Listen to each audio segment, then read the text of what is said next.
बदलाव तो चाहिए, हरियाणा बदलाव चाहिए। तो समर्थन नहीं मिला अभी, मोदी को समर्थन जरूर दिया लोगों ने।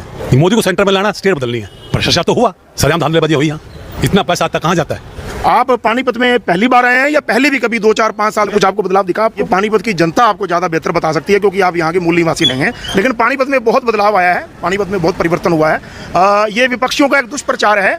ये लोग, हरियाणा की जनता, हरियाणा के लोग दोबारा उन लोगों को मौका कतई नहीं देंगे। जितना दुष्प्रचार उनको करना है कर लें। आइए देखते हैं, मजा आएगा। बदलाव तो चाहिए, हरियाणा बदलाव चाहिए।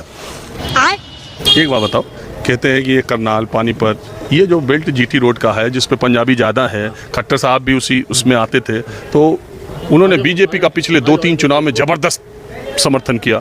इवन खट्टर साहब के इस चुनाव में भी पानीपत से उनको बहुत ज़्यादा समर्थन। नहीं, मैं नहीं मानता। तो समर्थन नहीं मिला अभी, मोदी को समर्थन जरूर दिया लोगों ने। ये मोदी को समर्थन था कि ना किसको था? खट्टर को। ये मोदी को सेंटर में लाना, स्टेट बदलनी है। ये बड़ी अच्छी बात कही आप। अच्छा, ऐसा क्यों हुआ? लोग कहते हैं कि भ्रष्टाचार हुआ नहीं, मतलब वही बीजेपी वाले कहते हैं। भ्रष्टाचार तो हुआ। झूठ बोल रहा है।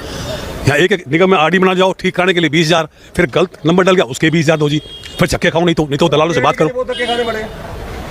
खुद भी सामने 3 बार यहाँ चेकिंग की, कोई नहीं पड़ा गया आज तक। सरेआम धांधलेबाजी हुई यहाँ। अरे कहना क्या चाहते हो? इतना पैसा आता कहाँ जाता है? ना सफाई व्यवस्था, अब इलेक्शन आया तो सब कुछ फटाफट करो जी, रातों रात करो। वो रातों रात में क्या बन रहा है? बोलने दे, तकलीफ हुआ है बेचारे को। एक बात बताइए, पानीपत के बारे में कहते हैं कि यहाँ के विकास के लिए न जाने कितने 100 करोड़ रुपए खर्च हुए। उस हिसाब से मेरे देखने में पानीपत में तो बहुत कैसा विकास हुआ। आपका नाम क्या? मेरा नाम संदीप रल्हन है और मैं भारतीय जनता पार्टी का कार्यकर्ता हूँ। वो तो कुर्ते का रंग बता रहा, थोड़ा डाउट है। कुर्ते पे कोई किसी का वो नहीं है, किसी का भी अपना। चुनाव में रंग से तो पता चला। तो पानीपत में आप, चलिए आप भाजपा के, आप ही से पूछ देता हूँ कि ये खट्टर साहब की सरकार, सैनी साहब की सरकार, मैंने अखबारों में पढ़ा कि 1700 कितना करोड़ पानीपत के विकास के लिए खर्चा किया। आप उसके विकास कार्यों से किस कदर कैसे लेते हैं? अभी ट्रेलर है, पिक्चर अभी बाकी है, मैं बोला है ना। एक सवाल मैं आपसे पूछूं, आप पानीपत में पहली बार आए हैं या पहले भी कभी 2, 4, 5 साल 10 साल आते रहते हो? 10 साल पहले, 5 साल पहले का पानीपत और अब जो पानीपत आए, कुछ आपको बदलाव दिखा? आपको ऐसा कैसे हो सकता? कोई ज्यादा नहीं ज्यादा दिखा आपको? ये पानीपत की जनता आपको ज्यादा बेहतर बता सकती है, क्योंकि आप यहाँ के मूल निवासी हैं। आप आते होंगे चंडीगढ़, दिल्ली वगैरह आने जाने में, आप बाहर की बाहर निकल जाते होंगे। लेकिन पानीपत में बहुत बदलाव आया है, पानीपत में बहुत परिवर्तन हुआ है।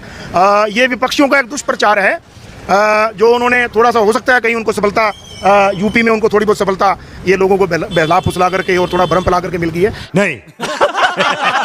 हरियाणा के लोग, मैं चैलेंज करके बोलता हूं, हरियाणा के लोग, आरक्षण का वो समय, आरक्षण के नाम पर हरियाणा को जलाया गया। मैं बुलंद आवाज में बोलता हूं, हरियाणा के लोग उस घटना को, उस तोड़फोड़ को, वो जो एक बदले की भावना से किया गया काम था, चुन चुनकर समुदाय विशेष के लोगों को, जिनकी दुकानें, जिनके संस्थान चलाए गए, हरियाणा के लोग नहीं भूले हैं उसको आज तक। अरे बस कर, रुलाएगा क्या? वो जख्म आज तक भी लोगों के दिलों में है।